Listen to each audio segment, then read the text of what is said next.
So today I thought I'd do a quick video on how I built this old race car. Actually restored, built, I don't know what you want to call it. There wasn't a whole lot of it left when we started.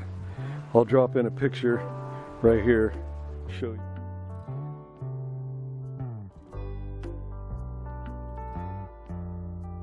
Picture, there wasn't a lot left of the car to start with, but the guy I got it from was a antique car collector, restorer, and he began building the body, and he showed it to his wife, and they sat in it together, and they didn't fit.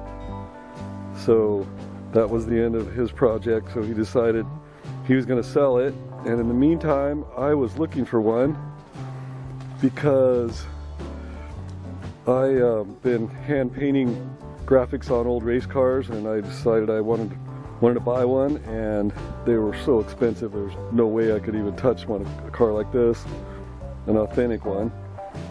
So I decided to find a restoration project and build my own. This is what came of it.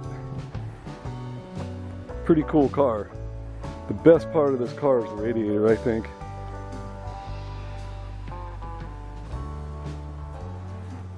That's not a shell on the radiator, that's the tank. Solid brass. Honeycomb behind the rock guard I built. These are friction dampers. You can't really drive one of these cars without some type of shock. These dampers work really good. We found an original set, and I copied them and I made these myself. They have clutch material for the friction. But the front axle, the spring, the frame, the rear axle, the transmission is all original to the car. The gas tank was there, but it was completely rotted, so we built a new gas tank out of brass. And this is a sheet of brass that we rolled and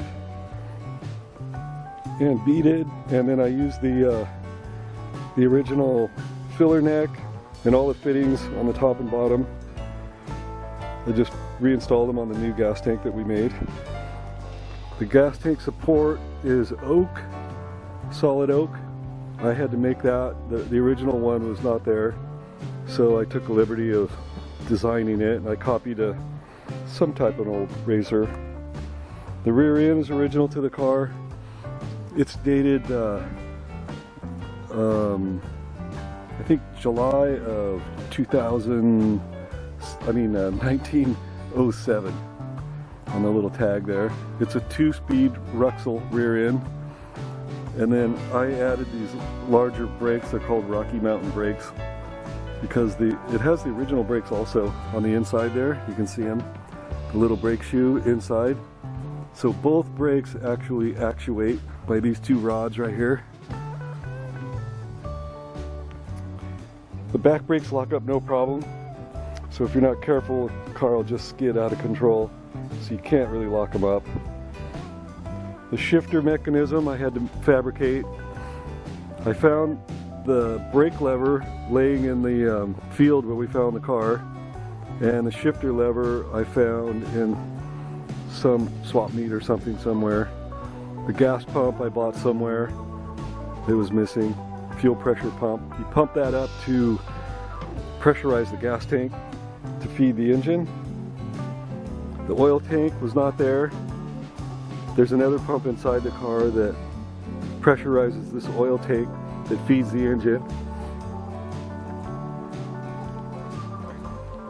Fat man steering wheel, they call these things. It's like a race car steering wheel. Folds out of the way so you can get in and out of the car. It's got great gauges. Let me go around the other side. Great gauges, and this is Bosch Magneto, Bosch of USA, like 1912 to 17 era. This is a primer pump.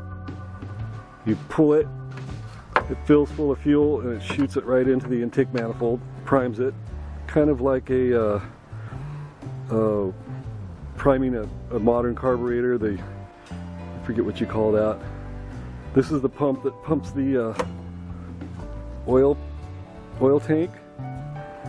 The speedometer got stuck one time when I was going probably about 70 or 80 miles an hour.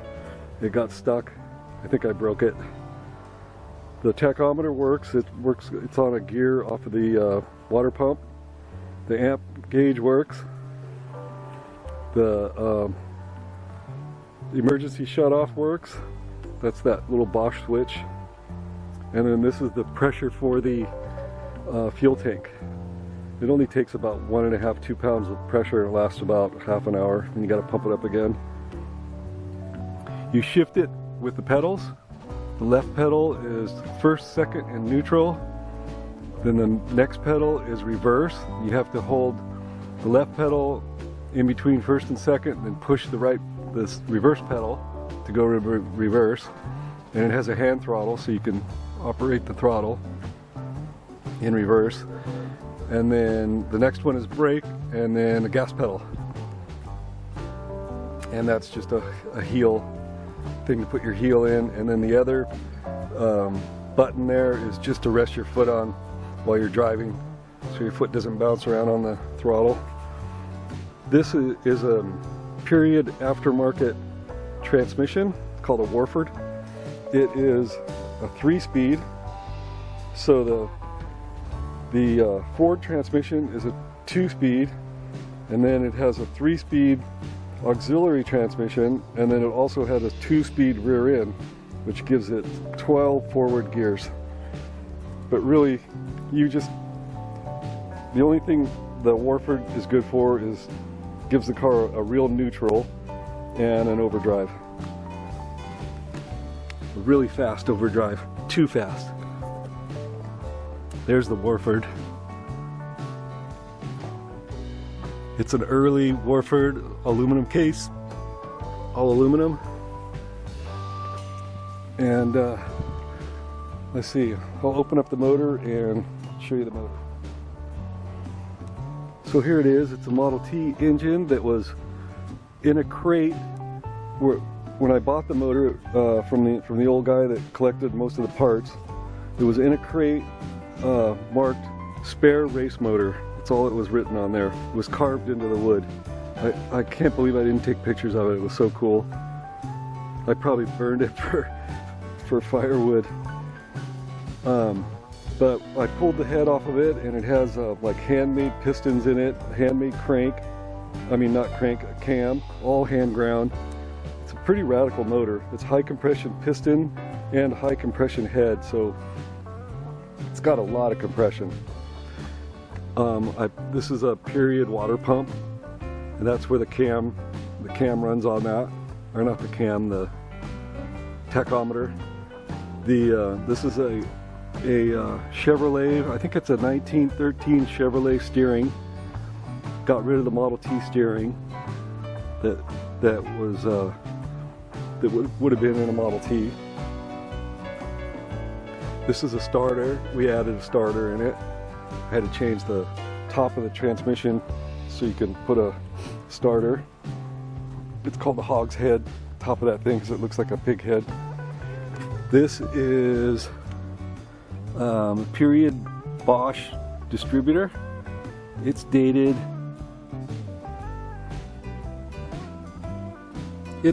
about, I think, 1917. And this is a handmade intake manifold that we made so I could run this big giant Schebler carburetor. Thing's monstrous. Hard to see. It's tucked down there. Carburetor has to be real low so that it gets fuel from the gas tank. It has to be below the gas tank. That's why they did updraft carburetors back in the old days. That's how you adjust the lean mixture. You screw that thing in so it gets more or less air. It's got brass valve covers. Pretty cool. handmade exhaust. I built this exhaust. This is a pretty cool looking piece.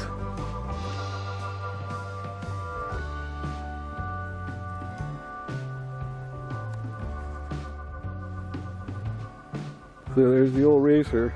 I hope that explains a little bit about it in case anybody was curious. And next time we'll take it for a drive. I'll strap on some cameras on this thing, take it for a drive. Thing's crazy to drive.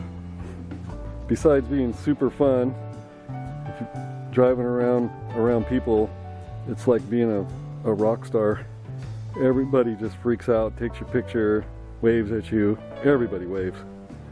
But anyway, there she is. Hope you liked it. Till next time.